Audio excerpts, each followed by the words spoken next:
الحمدللہ نحمدہ ونستعینہ ونستغفرہ ونؤمن بہ ونتوکل علیہ ونعوذ باللہ من شرور انفسنا ومن سیئات اعمالنا من یہدہ اللہ فلا مضل لہ ومن یضللہ فلا ہادی لہ ونشہد ان لا الہ الا اللہ وحدہ لا شریک لہ ونشہد ان محمدا عبدہ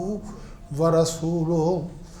اما بعد فإن خیر الحدیث کتاب اللہ وخیر الہدی ہدی محمد صلی اللہ علیہ وآلہ وسلم وشر الامور محدثاتها وکل محدثۃ بدعہ وکل بدعۃ ضلالہ وکل ضلالۃ فی النار۔ اعوذ باللہ السمیع العلیم من الشیطان الرجیم بسم اللہ الرحمن الرحیم۔ هو الذی ارسل رسولہ بالہدی ودین الحق لیظہرہ علی الدین کلہ وکفی باللہ شہیدا۔ صدق اللہ العظیم۔ یہ جو آیت ہے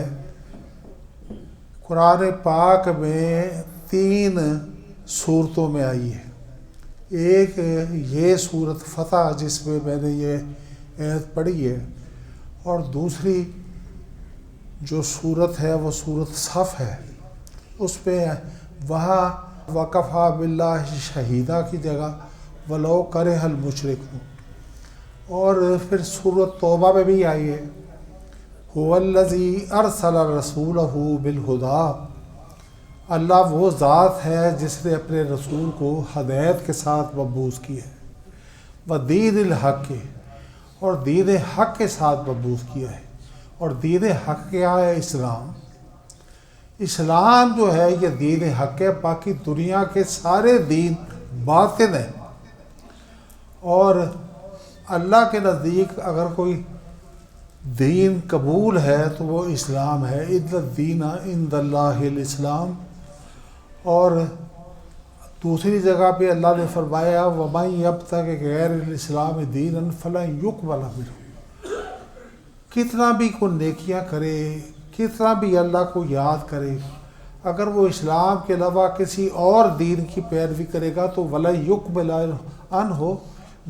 وہ دین اسے قبول نہیں کیا جائے گا۔ تو اور تیسری جگہ پہ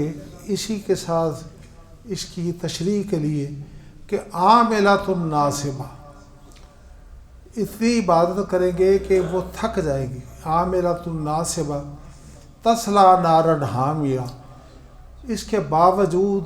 اللہ کی عبادت ہمیشہ اللہ کی جاتی ہے۔ کوئی شک نہیں کہ گمراہ قومیں ہیں، جیسے ہندو ہیں، بدھ ہیں اور آتش پرست ہیں۔ جو ہندو تو بتوں کی پرستش کرتے ہیں، بدھ جو ہیں یہ بھی ایک قسم کی بتوں کی پرستش کرتے ہیں، آتش پرست جو ہیں وہ سورج کی پرستش کرتے ہیں، اور بہت سے ایسے ہیں جو آگ کی پوجا کرتے ہیں، ستاروں کی پوجا کرتے ہیں۔ فرمایا کہ وہ عاملۃ ناصبہ، چاہے وہ اللہ کی پوجا کرے، اگر اللہ کی پوجا وہ اس طریقے سے نہیں کرے گا جس طریقے سے اسلام نے اس کو گائیڈ کیا ہے، تو عمل کرنے والے تھک جانے والے ساری رات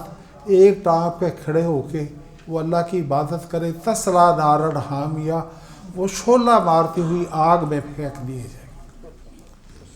تو آپ اسے اندازہ کر لیں کہ اگر عمل سنت کے مطابق نہیں ہے تو وہ قبول نہیں کیا جائے گا۔ فَلَن يُقْبَلَ عَنْهُ، ان سے وہ عمل قبول نہیں کیا جائے گا۔ اب یہ جو غیر مسلم ہیں یہ انگریزی کا لفظ ہے چیریٹی، اور ہم کہتے ہیں خیرات۔ وہ لوگ بڑی خیرات کرتے ہیں، اور اربوں ان کے پاس اللہ نے مال بھی دیا ہوا ہے، اور وہ اربوں کی خیرات کرتے ہیں، یتیم خانے کھولتے ہیں، اپنے بوڑھوں کے لیے اولڈ ہاؤس کھولتے ہیں، اور جو اپاہج لوگ ہوتے ہیں ان کے لیے اپاہج خانے کھولتے ہیں۔ لیکن یہ سارا کچھ عمل کر کے تھک جانے والے اتنا مال خرچ کریں گے کہ ان کے خزانے خالی ہو جائیں، تسلا نارن حامیہ، ان کو کوئی بدلہ نہیں ملے گا، وہ شعلہ مارتی ہوئی آگ میں پھینک دیے جائیں گے۔ اب یہ جو آیت میں نے شروع میں پڑھی ہے، هو الذی ارسل رسولہ بالہدی ودین الحق لیظہرہ علی الدین کلہ وکفی باللہ شہیدا، اور جیسے میں نے بتایا ہے کہ سورۃ صف میں بھی یہ آیت آئی ہے، اور وہاں وکفی باللہ شہیدا کی جگہ ولو کرہ المشرکون، اور یہ سورۃ توبہ میں بھی آئی ہے، وہ ہے کہ ولو کرہ الکافرون۔ اب میں نے سورۃ فتح کی آیت پڑھی ہے، یہاں یہ الفاظ ہے کہ وکفی باللہ شہیدا، اللہ جو ہے یہ اس نے عرش پہ فیصلہ کیا ہے اپنے دین کو اپنے نبی کے ذریعے دنیا میں بھیجنے کا۔ هو الذی ارسل رسولہ، اللہ وہ ذات ہے جس نے اپنے رسول کو مبعوث کیا ہے بالہدیٰ، ہدایت کے ساتھ، و دین الحق کے، اور دین حق کے ساتھ۔ اور دین حق کیا ہے؟ اسلام، جس کے بغیر کوئی عمل ہی قبول نہیں ہوگا۔ انسان اربوں روپے کی خیرات کر دے وہ سب ضائع ہے۔ عاملۃ ناصبہ، وہ شعلہ مارتی ہوئی آگ میں داخل ہو جائے گا۔ ولو کر وکفی باللہ شہیدا، اور اللہ گواہی دیتا ہے، اور اللہ کی گواہی یہ اس آیت پر خود اللہ کی گواہی ہے، تو پھر اللہ کی گواہی وہ کافی ہے۔ اب اسلام جو ہے وہ ویسے تو حضرت آدم علیہ السلام سے آیا ہے، اور اس کی تجدید جو ہے وہ حضرت ابراہیم علیہ السلام نے کی ہے۔ آپ کو پتہ ہے کہ حضرت ابراہیم علیہ السلام کے وقت بھی قوم بتوں کو پوجتی تھی اور بت پرستی کرتی تھی، اور حضرت ابراہیم علیہ السلام نے ان کو جس وقت وہ میلے پہ گئے ہوئے تھے ان کے بتوں کو توڑ دیا اور بڑے بت کو چھوڑ دیا، اور اس کے کندھے پہ کلہاڑا رکھ دیا۔ تو وہ جب واپس آئے تو اپنے بتوں کی یہ کیفیت دیکھی، ان کے تو وہ رب تھے، تو وہ کہنے لگے کہ کون بندہ ہے کہ جس نے یہ حرکت کی ہے۔ تو پھر آپس میں کہنے لگے کہ ابراہیم ہی ہمیشہ بتوں کی مخالفت کرتے ہیں، اگر ہوں تو وہی ہوں گے۔ جب ان سے پوچھا تو حضرت ابراہیم علیہ السلام نے بڑے بت کا نام لیا کہ یہ دیکھو اس کے کندھے پہ کلاڑا پڑا ہے۔ وہ ان کو سمجھانا چاہتے تھے کہ یہ کچھ نہ جواب دے سکتے ہیں، نہ حرکت کر سکتے ہیں، نہ کوئی آپ کی ضرورت پورا کر سکتے ہیں۔ آپ اگر ان کو پوچھتے ہیں تو پتھر کو پوچھتے ہیں۔ تو حضرت ابراہیم علیہ السلام نے جواب دیا بل فعلہ کبیرہم ھذا، جو بڑا بت ہے اس نے یہ سارا قتل عام کیا ہے، آپ ان سے پوچھیں۔ وہ کہنے لگے تو جانتا ہے کہ یہ کلام نہیں کر سکتے۔ تو انہوں نے کہا کہ اف لکم ولما تعبدون من دون اللہ، تمہارے اس عمل پہ افسوس ہے، ولما تعبدون من دون اللہ، اور جس کی تم عبادت کرتے ہو اس پر بھی افسوس ہے کہ پتھروں کی عبادت کرتے ہو۔ افلا تعقلون، تم عقل نہیں کرتے؟ تو اب ان کے پاس اور جواب تو کوئی نہیں تھا۔ کہنے لگے قالوا حرقوہ وانصروا آلہتکم ان کنتم فاعلین، یہ شخص یہ ہمارے دین کا آباء و اجداد کا جو دین ہے وہ بت پرستی کرتے تھے، یہ ہمیشہ ان کی مخالفت کی بات کرتا ہے۔ قالوا حرقوہ وانصروا آلہتکم ان کنتم فاعلین، اس کو جلا دو اور اپنے معبودوں کی مدد کرو ان کنتم فاعلین، اگر تم نے کچھ کرنا ہے۔ قالوا حرقوہ وانصروا آلہتکم ان کنتم فاعلین۔ تو جس وقت انہوں نے آگ جلائی، اتنی بڑی آگ جلائی کہ انسان اس کے پاس جا کے وہ دوسرے انسان کو پھینک بھی نہیں سکتا تھا۔ حضرت ابراہیم علیہ السلام کو انہوں نے منجنیق پر بٹھایا، اور منجنیق پر بٹھا کے انہوں نے جس طرح پتھر منجنیق پھینکتی ہے تو اس طرح پتھر کی طرح ان کو پھینکا اور وہ آگ میں جا گری۔ تو ان کا خیال یہ تھا کہ آگ جس کی یہ فطرت ہے کہ وہ ہر چیز کو جلا دیتی ہے، تو آگ جو ہے حضرت ابراہیم علیہ السلام کو بھی جلا دے گی۔ اب یہ بات نہیں تھا کہ وہ کہتے کیا ہیں اور کس کے حکم سے کہتے ہیں۔ اللہ کے حکم سے کہتے ہیں، اور اللہ رب العزت نے آگ کی حفاظت کرنی ہے۔ اللہ نے آگ کو حکم دیا، قلنا یا نار کونی بردم وسلاما علی ابراہیم وارادوا بہ کیدا فجعلناہم الاخسرین۔ انہوں نے تو اتنی بڑی آگ جلائی تھی کہ آپ خاکسر ہو جاتے، لیکن اللہ نے اس آگ کو اتنا ٹھنڈا کر دیا کہ نہ تو وہ ٹھنڈک کی وجہ سے آگ کو کوئی تکلیف دیتی تھی، اور نہ ہی اپنی تپش کی وجہ سے وہ آگ کو کوئی تکلیف دیتی تھی۔ وہ اس طرح خوش ہو کے آگ جس وقت بجھ گئی تو نکلے کہ جس طرح انسان ایک باغ سے نکلتا ہے۔ تو حضرت ابراہیم علیہ السلام کے اس دین کو آقا دو جہاں محمد مصطفیٰ صلی اللہ علیہ وآلہ وسلم نے پورا کیا کہ آپ کے وقت میں بیت اللہ میں 360 بت رکھے ہوئے تھے، اور وہ جو بت تھے وہ کہتے تھے کہ ما نعبدہم الا لیقربونا الی اللہ زلفیٰ، ہم تو صرف ان کی اس لیے عبادت کرتے ہیں کہ یہ ہمیں اللہ کے قریب کر دیں گے، اور ہؤلاء شفعاؤنا عند اللہ، ہم اس لیے بندگی کرتے ہیں کہ یہ اللہ کے پاس ہماری سفارش کریں۔ آج ہمارے دور کے اندر یا ہمارے ملک کے اندر اب بت پرستی تو شاید نہیں ہوئی، لیکن قبر پرستی تو ہوتی تھا، اور قبر جو مدفون ہے اس کے متعلق یہ گمان کیا جاتا ہے کہ ہؤلاء شفعاؤنا عند اللہ، یہ اللہ کے پاس ہماری سفارش کرے گا اور اللہ اس کی سفارش سے ہماری برکت کرے گا۔ اور پھر یہ بھی کہا جاتا ہے ما نعبدہم الا لیقربونا الی اللہ زلفیٰ، ہم اس کی عبادت نہیں کرتے، ہم عبادت اللہ کی کرتے ہیں، ہم بتوں کی پرستش صرف اس لیے کرتے ہیں کہ ان کے ذریعے اللہ کا قرب حاصل کریں۔ تو اللہ نے قرآن پاک میں دونوں باتوں کی نفی کر دی کہ نہ تو بت تمہیں اللہ کا قرب دے سکتے ہیں، نہ تمہاری سفارش کر سکتے ہیں، وہ تو بیچارے پتھر ہیں، وہ بول بھی نہیں سکتے، حرکت بھی نہیں کر سکتے، نہ کوئی چیز کھا سکتے ہیں، نہ پی سکتے ہیں، نہ تمہیں کوئی دے سکتے۔ آج اولاد کے لیے یہ قبروں پہ جایا جاتا ہے اور یہ خیال کیا جاتا ہے کہ قبر والے جو ہیں وہ ہماری سفارش کریں گے۔ یہ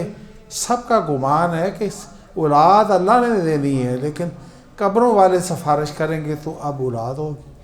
لیکن اللہ جو ہے نہ قبر والے سفارش کر سکتے ہیں، نہ ان کو طاقت ہے، اب وہ محروم رہتے ہیں۔ اگر اللہ کی مشیت ہے تو اللہ کی اپنی مشیت کے ساتھ کس کو اولاد دے، وہ قبر کی وجہ سے نہیں ہوتی، نہ قبر والے کی وجہ سے ہوتی، وہ اللہ کے حکم سے ہوتی ہے۔ لیکن گمان یہ ہے کہ ہم اولاد جو ہے ان کی سفارش سے حاصل کرتے ہیں۔ اب اس جو آیت ہے اس کو ذرا سمجھیں کہ هو الذی ارسل رسولہ بالہدیٰ، اللہ وہ ذات ہے جس نے اپنے رسول، اور آپ کے رسول کون ہیں؟ محمد مصطفیٰ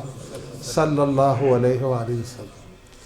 هو الذی ارسل رسولہ بالہدیٰ، ہدایت کے ساتھ بھیجا ہے۔ اگر ہدایت ہے تو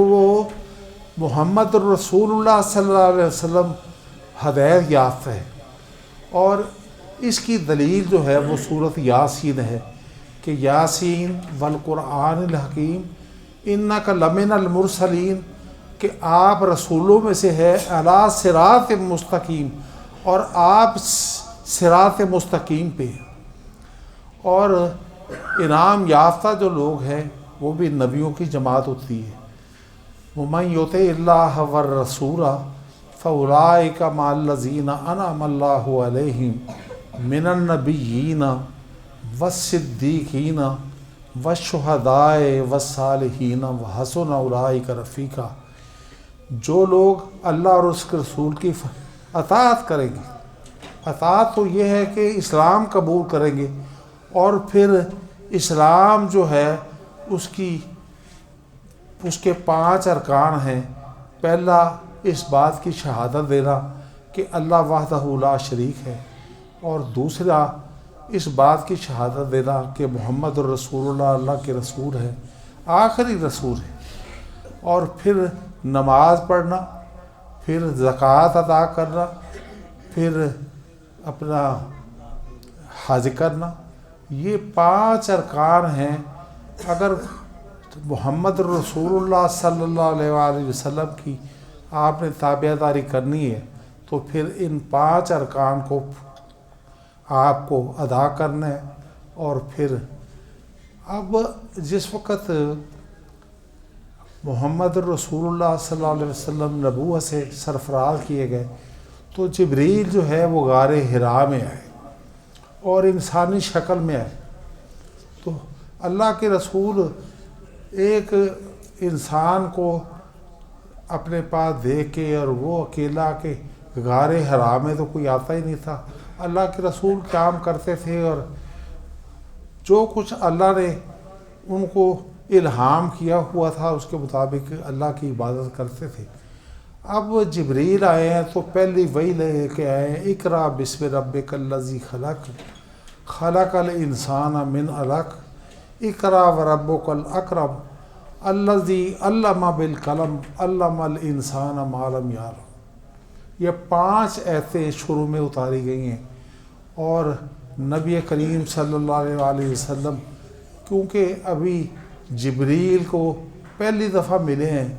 تو آپ اس واقعے سے گھبرا گئے، گھر پہنچے، اور حضرت خدیجہ جو آپ کی اہلیہ تھی، اور اس وقت آپ نے ایک ہی نکاح کیا تھا، اور حضرت خدیجہ کے ساری اولاد جو ہے تقریباً سوائے ایک ماریہ قبطیہ اور ایک اور یہ حضرت خدیجہ کے علاوہ باقی ساری اولاد حضرت خدیجہ سے، یعنی یہ جو ایک بیٹے ہیں جو غالباً ان کا نام عبداللہ رکھا گیا، پھر رقیہ جو ہے وہ بیٹی ہے، پھر ام کلثوم بیٹی ہے، پھر فاطمہ جو ہے وہ بیٹی ہے، تو یہ نبی صلی اللہ علیہ وسلم کی بیٹیاں تھیں، تو جسے آپ کی اولاد ہوئی، اور آپ نے پھر حضرت خدیجہ کو کہا کہ اس طرح غار میں میرے ساتھ یہ واقعہ پیش آیا ہے، ایک انسان آیا ہے اور اس نے مجھے کہا ہے کہ اقرا بسم ربک الذی خلق، آپ پڑھیے اللہ کے ساتھ جو رب ہے آپ کا، اقرا بسم ربک الذی خلق، جو آپ کا رب ہے اس کے نام کے ساتھ پڑھیے۔ حالانکہ آپ امی تھے، امی کا معنی ہے لکھنا پڑھنا نہیں جانتے تھے، وہ اللہ نے اپنی حکمت کے ساتھ آپ کو امی بنایا، کیونکہ کوئی آپ کے متعلق یہ غلط بات نہ کہہ دے کہ یہ کسی انسان سے یہ اسلام کے متعلق احکامات جو ہے وہ سیکھ کے آیا ہے، اور وہ باتیں ہمیں بتا رہے ہیں۔ اللہ نے بتایا کہ میرے علاوہ جبریل وہ تو فرستادہ ہے نا، ایلچی ہے، اور وہ وہی پہنچاتا ہے، تو میرے علاوہ جو ہے محمد مصطفیٰ صلی اللہ علیہ وسلم کا کوئی استاد نہیں ہے، اللہ ہی وہی کرتا ہے، اور اللہ ہی آپ کو یہ دین سکھاتے ہیں۔ آپ کو میں جس وقت حضرت ابراہیم علیہ السلام کا واقعہ بیان کر رہا تھا، تو حضرت ابراہیم علیہ السلام جس وقت آگ سے نکلے تو انہوں نے بھی یہی بات کہی، انی وجہت وجہی للذی فطر السماوات والارض حنیفا وما انا من المشرکین۔ ابراہیم نے اپنا چہرہ جو ہے اس ذات کو سونپ دیا ہے جو حنیف ہے، ایک ہی رب ہے، حنیف ہے، وما انا من المشرکین، اور شرک کے ساتھ میرا کوئی تعلق نہیں ہے، میں شرک سے بریت کا اظہار کرتا ہوں۔ لیکن یہ آج صورتحال یہ ہے کہ حضرت ابراہیم کی اولاد جو ہے وہ، یعنی حضرت ابراہیم کی اولاد میں حضرت اسحاق بھی تھے، پھر حضرت یعقوب بھی تھے، اور دوسری بیوی مائی ہاجرہ سے سارا پہلی بیوی اسے حضرت اسحاق علیہ السلام، اور دوسری حضرت یعقوب علیہ السلام، اور یعقوب کا دوسرا نام جو بنی اسرائیل بھی ہے۔ یہودی جو ہے وہ اپنے آپ کو بنی اسرائیل کہتے ہیں، اور بنی اسرائیل کا معنی ہے کہ اسرائیل کے بیٹے، اور یہودیوں میں یہ پھر ایک غلطی ہے کہ وہ حضرت یعقوب کی اولاد کے علاوہ دوسرے لوگوں کو اگر وہ یہودیت قبول بھی کر لیں تو وہ دوسرے درجے کا شہری سمجھتے ہیں۔ لیکن بات لمبی ہو جائے گی، میں آپ کے سامنے اس آیت کے مطابق هو الذی ارسل رسولہ بالہدیٰ، اللہ نے اپنے رسول کو ہدایت کے ساتھ، اس کا معنی یہ ہے کہ اسلام کے ساتھ، توحید کے ساتھ بھیجا، و دین الحق کے، اور دین حق کے ساتھ مبعوث کیا، لیظہرہ علی الدین کلہ، اور آپ نے مطلب یہ ہے کہ یہ جو دین پیش کیا، اللہ کہتا ہے کہ اللہ نے عرش پہ یہ فیصلہ کر دیا کہ لیظہرہ علی الدین کلہ، کہ اسلام دنیا کے تمام دینوں کے اوپر غالب ہو جائے، وکفیٰ باللہ شہیدہ، اور اللہ جو ہے وہ گواہی دیتا ہے کہ اسلام دنیا کے تمام دینوں کے اوپر غالب ہو جائے۔ اب ظاہر ہے عیسائی ہوں، یہودی ہوں، ہندو ہوں، بدھسٹ ہوں، سکھ ہوں، آتش پرست ہوں، یا سورج کی پرستش کرنے والے ہوں، کوئی بھی ہوں، بہر صورت وہ اسلام کے متعلق بہت کینہ رکھتے ہیں، اور اتنا کینہ رکھتے ہیں کہ یہ 360 بتوں کو جس وقت نبی کریم صلی اللہ علیہ وسلم نے مکہ فتح کیا تو 360 بت جو ہیں آپ کے ہاتھ میں کمان تھی، اور آپ ہلکا سا ان کو چھوتے تھے تو وہ بت جو ہیں وہ ان کے منہ گر جاتے تھے۔ آج جو ہندوستان کا مودی ہے وہ کہتا ہے کہ بیت اللہ نہیں تھا، وہ تو بہت بڑا مندر تھا۔ محمد الرسول اللہ صلی اللہ علیہ وسلم نے ایک مندر کو 360 بت جو ہیں سب توڑ دیے اور نکال کے باہر پھینک دیے، اور مندر کو انہوں نے مسجد بنا لی۔ آج وہ کہتا ہے اگر مجھے آج عربوں کے ساتھ بظاہر تو وہ دوستی کرتا ہے، لیکن کہتا ہے کہ جس دن مجھے غلبہ حاصل ہو گیا اس دن میں ان کی مساجد کو اور بیت اللہ کو، جو سب مساجد کی ماں ہے، اس کو میں دوبارہ اس میں بت رکھ دوں۔ اب UAE نے ایک مندر بنانے کی یہ مودی کو اجازت دی ہے نا، اور وہاں یہ پنڈت رہتے ہیں اور وہ بت پرستی کرتے ہیں۔ اب مسلمانوں کی یہ کیفیت ہے۔ تو نبی کریم صلی اللہ علیہ وسلم نے پہلے اپنے خاندان کو دعوت دی، وَأَنذِرْ عَشِيرَتَكَ الْأَقْرَبِينَ، کیونکہ اللہ نے آپ کو حکم دیا کہ آپ اپنے خاندان والوں کو اللہ سے ڈرائیے اور بت پرستی سے روکیے۔ تو آپ نے بنو ہاشم کو دعوت دی کہ میں اللہ کا رسول ہوں، اور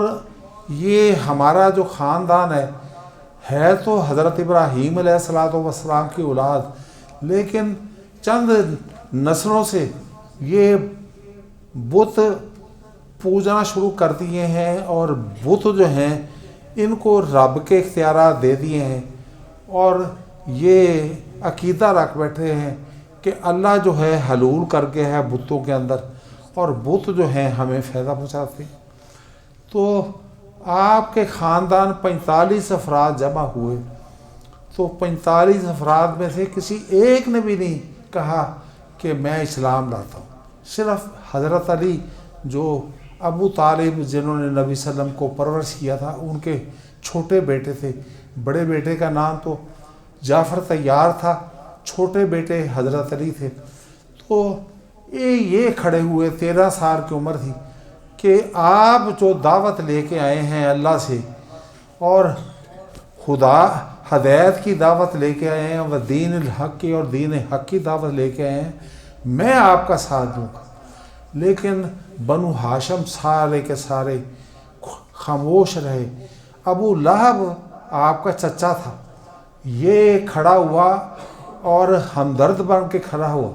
اور کہنے لگا ہے بنو ہاشم، یہ تو اپنے خاندان سے، اگر ان کی خاندان ان کی مخالفت کرے گا، بت فروشی پر اصرار کرے گا، اور محمد صلی اللہ علیہ وآلہ وسلم اصرار کریں گے کہ تم اللہ کی عبادت کرو، تو یہ تو اپنے خاندان کا مقابلہ نہیں کر سکتے۔ اور قریش، یہ تقریباً 50 قبیلے ہیں، یہ قریش کا مقابلہ کیسے کریں گے؟ اور پھر قریش کو اگر چھوڑ بھی دیا جائے، قریش کعبے کے متولی ہیں، اگر کعبے کا یہ متولی جو ہیں یہ آپ کی نہ بھی مخالفت کریں، تو سارا عرب جو 12 لاکھ مربع میل کا ملک ہے، یہ جو سعودی عربیہ ہے، اس کو یمن بھی اس کے ساتھ شامل ہو جائے، عمان بھی اس کے ساتھ شامل ہو جائے، UAE بھی اس کے ساتھ شامل ہو جائے، قطر بھی اس کے شامل ہو جائے، یہ جزیرہ نما بنتا ہے اور 12 لاکھ مربع میل کا ملک ہے۔ تو یہ ابو لہب کہنے لگا کہ سارے عربوں سے قریش کیسے لڑ سکتے، اور قریش اگر ان کی بات مان لیں، بت پرستی کو چھوڑ بھی دیں، تو ساری دنیا سے محمد صلی اللہ علیہ وآلہ وسلم میں ایک تو ان کا ساتھی کوئی نہیں ہے، کوئی ایمان لانا، حضرت ابو بکر ایمان لا چکے تھے، بھائی ختیجہ یعنی ان کی بیوی وہ ایمان لا چکی تھی، ان کی اولاد جو ہے وہ ایمان لا چکی تھی، یعنی محمد مصطفیٰ صلی اللہ علیہ وسلم کی۔ باقی قریش میں یہ حضرت علی جو ہیں ابو طالب کے بیٹے تھے، اور ابو طالب نے آپ کو پالا تھا، سب انکاری ہو گئے۔ اب گزارے یہ ہے کہ اب نبی کریم صلی اللہ علیہ وسلم کہتے ہیں یا ایھا الناس قولوا لا الہ الا اللہ، اے لوگو آپ نے دعوت کیا دی کہ تم اس بات کی گواہی دو لا الہ الا اللہ تفلحوا، تم جہنم سے نجات پا جاؤ گے، وتملکونکم بها الارض، یہ جو ابو لہب ڈراتا ہے 50 قبیلے تو قریش کے ہیں، باقی عرب کے سارے لوگ اکٹھے ہو جائیں تو پھر وہ لاکھوں میں بنتے ہیں، یعنی عرب جو ہیں وہ تمہاری متحدی قبول، وَتَدِينُ لَكُمْ بِهِ الْعَجْمُ، اور عجم جو ہے نا آپ کے پڑوس پہ کیسر اور کسرا کی حکومت ہے، یہ تمہاری متحدی قبول کر لے گی، وَتَدِينُ لَكُمْ بِهِ الْعَجْمُ فَإِذَا مُتُّمْ كُنْتُمْ مُلُوكًا فِي الْجَنَّةِ، ہر بندے نے مرنا ہے، اور تم بھی دیکھتے ہو کہ تمہارے بڑے بوڑھے تمہارے سامنے مرتے ہیں، فَإِذَا مُتُّمْ، اور جس وقت تم مرو گے، كُنْتُمْ مُلُوكًا فِي الْجَنَّةِ، تم جنت میں بادشاہی کرو گے۔ اور حدیث میں آتا ہے کہ جنت جو ہے اس کو اگر زمین کے مساوی کیا جائے تو جنت تو وسیع، مطلب کہ یہ قرآن مجید میں ہے کہ آسمانوں اور زمینوں کی جو چوڑائی ہے یہ جنت کی چوڑائی ہے، اور جنت بہت بڑی ہے۔ تو اب جب آپ یہ کہتے ہیں وَتَمْلِكُوا لَكُمْ بِهَا الْأَرْبَ وَتَدِينُ لَكُمْ بِهَا الْعَزْمُ فَإِذَا مُتُّمْ كُنْتُمْ مُلُوكًا فِي الْجَنَّةِ، جس وقت مرو گے تو جنت میں تم بادشاہی کرو۔ اس کا مطلب یہ ہے کہ ہر جنتی حکومت کرے گا۔ فَإِذَا مُتُّمْ، جس وقت مرو گے، ملوکاً فَإِذَا مُتُّمْ ملوکاً فِي الْجَنَّةِ، جنت میں بادشاہی کرو۔ حدیث میں آیا ہے یہ جو دنیا ہے، یہ حدیث میں یہ جتنی ہے جنت میں اس سے 10 گنا زیادہ زمین جو ہے وہ ملے گی۔ آج کے دور میں اب دنیا ترقی کر گئی ہے، انہوں نے زمین کا جو قطر ہے اس کی بھی پیمائش کر لی ہے۔ یعنی زمین کا قطر اگر آپ امریکہ سے شروع کریں اور ساری زمین کے ساتھ گھوم کے دوبارہ امریکہ پہنچ جائے تو 40,000 کلومیٹر ہے زمین کا قطر۔ تو اب اس سے بھی 10 گنا زیادہ اس جنتی کو ملیں گے، اس سب سے کم تر درجے کا جنتی ہوگا۔ تو اب آپ اندازہ کیجئے نبی صلی اللہ علیہ وسلم یہ بات جب کہتے ہیں تو اس پر کافر جو ہے وہ ایمان نہیں رکھتے۔ جو ایمان لاتا ہے وہ صرف اس پہ یقین کرتا ہے کہ ہاں مجھے جنت ملے گی اور میں جنت میں بادشاہی کروں گا۔ وہاں جو غلمان ہیں 16 سال کے لڑکے، ولدان مخلدون، اور وہ ہمیشہ 16 سال کے رہیں گے، وہ 80 ہزار کی تعداد میں ایک جنتی کو دیے جائیں گے اور وہ جنتی کی خدمت کریں گے۔ پھر اللہ تعالیٰ جو ہے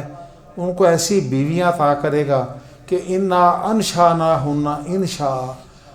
پیدا کیا ہے اللہ نے ان کو پیدا کرنا۔ اللہ تعالیٰ جس کو اپنی قدرت کے ساتھ حسن دے دے، حضرت یوسف علیہ السلام کو آدھی دنیا کا حسن دیا تھا، تو مائی جو وہ زلیخا تھی وہ عاشق ہو گئی اور حضرت یوسف علیہ السلام کو برائی کی دعوت دی۔ تو حضرت یوسف علیہ السلام کیونکہ اللہ کے نبی تھے، انہوں نے برائی کی دعوت سے انکار کیا اور باہر صورت اللہ تعالیٰ نے اپنی رحمت سے بھی ان کو بچایا۔ تو اب لوگ جو ہیں یہ بات ماننے کے لیے تیار ہی نہیں تھے کہ آپ جو ہیں یہ مطلب یہ ہے کہ آپ اب ہم مریں گے۔ وہ تو کہتے تھے، یہ ہندوؤں کے اندر عقیدہ ہے آوا گون کا۔ اس کا مطلب یہ ہے کہ آدمی جب مرتا ہے وہ جس حالت میں مرتا ہے، اب نئی آوا گون کا معنی یہ ہے کہ نئی جیون میں وہ اب پیدا ہوتا ہے، اور یا تو وہ غریب پیدا ہوتا ہے یا امیر پیدا ہوتا ہے یا خوبصورت پیدا ہوتا ہے یا بدصورت پیدا ہوتا ہے۔ لیکن یہ آوا گون کا یہ ہے کہ انسان مرنے کے بعد بار بار پھر پیدا ہوتا ہے۔ اور جو اسلام ہے وہ کہتا ہے کہ ایک ہی کیف تکفرون باللہ وکنتم امواتا، تم اللہ سے کیوں کفر کر سکتے ہو، تم اموات یعنی مردہ تھے، فاحیاکم، اللہ نے تمہیں زندہ کیا، ثم یمیتکم، پھر اللہ تمہیں مارے گا، اور موت ایک ہی دفعہ آئے گی، دوبارہ زندگی میں موت نہیں آنی۔ آوا گون کا جو عقیدہ ہے اس کی کوئی بنیاد نہیں ہے۔ وکنتم امواتا فاحیاکم، اللہ نے یہ جو دنیاوی ہمیں زندگی دی ہے یہی ہے، اللہ نے فاحیاکم، پھر اللہ نے ہمیں زندہ کیا ہے، ثم یمیتکم، پھر تمہیں موت آئے گی۔ اور ہر بندے کو جو دنیا میں آیا ہے اس کو موت آنی ہے۔ کوئی بندہ جو ہے وما جعلنا لبشر من قبلک الخلد، کسی بشر کے لیے دنیا کی زندگی ہمیشگی کے لیے نہیں رکھی گئی، وہ صرف اللہ کے لیے ہے۔ کل من علیہا فان ویبقی وجہ ربک ذو الجلال والاکرام، وہ ہر چیز فنا ہونے والی ہے، انسان بھی اور جانور بھی اور جنات بھی، وہ آپ کو نظر نہیں آتے لیکن ان پر بھی پیدا ہونا اور زندگی ملنا پھر موت آنا ان پر بھی وارد ہوتا ہے۔ تو پھر فَأَحْيَاكُمْ ثُمَّ يُمِيتُكُمْ ثُمَّ يُحْيِيكُمْ، پھر قیامت کے روز اللہ تمہیں زندہ کرے گا. ثُمَّ إِلَيْهِ تُرْجَعُونَ، اور پھر تمہارا انجام ہوگا یا جنت مل جائے گی اگر تم اسلام لاؤ گے اور اللہ کی بندگی کرو گے تو تمہیں جنت مل جائے گی، اور اگر اسلام نہیں لاؤ گے تو پھر تمہیں جہنم ملے گی. اور جہنم جو ہے وہ آگ کا عذاب ہے، اور اس آگ اس دنیا کی آگ سے 70 حصے زیادہ تیز ہے.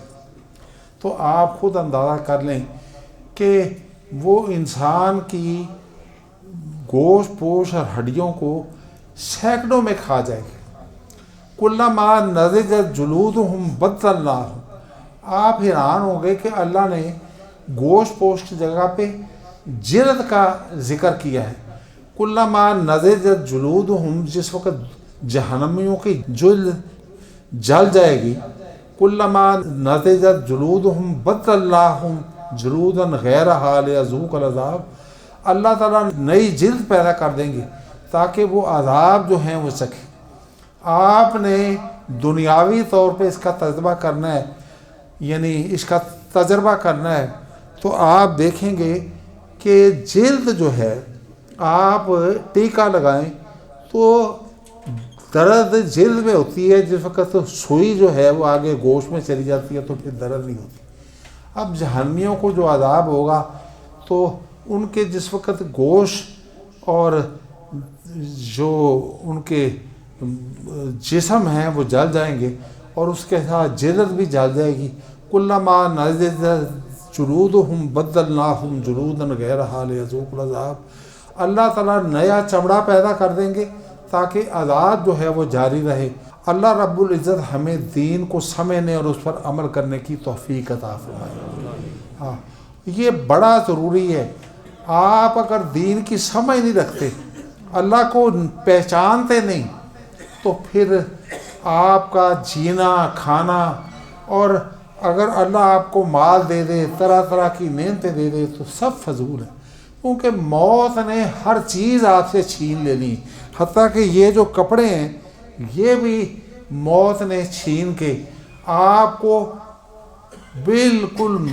وَلَقَدْ جِئْتُمُونَا فُرَادَىٰ كَمَا خَلَقْنَاكُمْ أَوَّلَ مَرَّةٍ، آپ نے جس وقت قبروں سے اٹھنا ہے تو بے ختنہ، یہ ختنے کا جو تھوڑا سا ماس جو ہے، ماس ہندی میں ماس کہتے ہیں اور اردو میں گوشت کہتے ہیں، تھوڑا سا گوشت اتارتے ہیں ختنے کے لیے.